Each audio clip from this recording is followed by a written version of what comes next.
time has an end and a point when it started.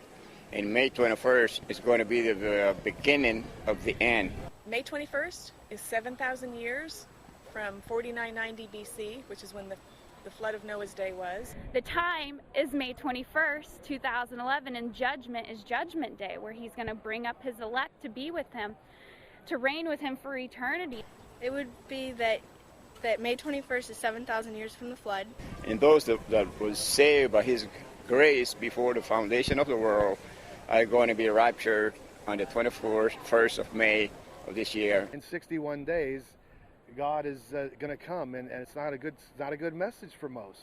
On the 21st, the book of Revelation talks about an earthquake such as man has never seen. So it's going to be a worldwide earthquake. Of course, like it says in Revelations, it'll start out on May 21 with a large earthquake. It's greater than ever was or ever will be. And from that time on, there'll be 5 months of torment. It's going to be a period of a 5-month judgment that the Lord is going to bring on his unsaved people. And just think of what's going on in Japan. Loss of communication, radiation leaks from nuclear plants, no internet service, probably no government, because nobody will be able to communicate. Roads, bridges, things will be just in a shambles. So it will be 5 months of torment, ending with the world being burnt up on October 21st of 2011. A lot of people are going to be killed when all that's going on. Most will die probably the first day, but those who are alive will have to just basically try to survive. But they can't outrun God, obviously. From our womb, from our mother's womb, we want to run from God. We don't want nothing to do with God. We want to do our own thing and please ourselves. And I'm so thankful God would allow me, someone that's unworthy in every way, to be allowed to the privilege and honor to read the Bible.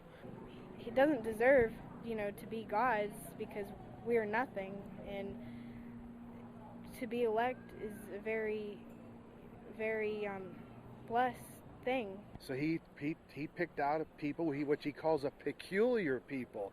We're oddballs, we're freaks, we're we were called all kinds of, but so was Jesus himself when he was here in the flesh.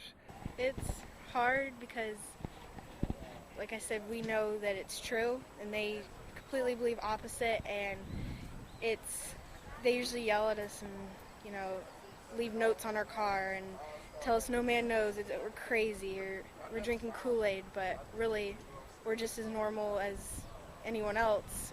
There's a lot of resistance, I would say, against this message. It's affected me because I don't have friends and I don't have, much of a social life. And for a while, my family, we were alone before we met believers, and now we've met everyone and God's put us together. But for a 15-year-old, I don't have any friends my age that believe this or think, I'm normal. They all comment on my Facebook and say that I'm crazy. It's hard. Everyone wants to be liked. That's just a fleshly kind of thing. But when you realize that your message is a sharp two-edged sword, as the Bible says, his word is a sword, dividing even families, dividing mother against father and all that kind of stuff, that it's not me doing the judging, it's the Bible. And when you see that what's going on in the world with all the horrible things that's going on, the gay movement, the churches that are not preaching the gospel, there's something that's wrong with this world. And yes, it does take a lot of courage, especially, being young, and, people look, some people have children, and a lot of people want to say mean things about,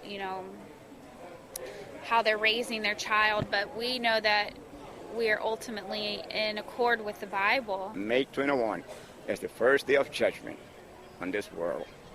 God bless you guys.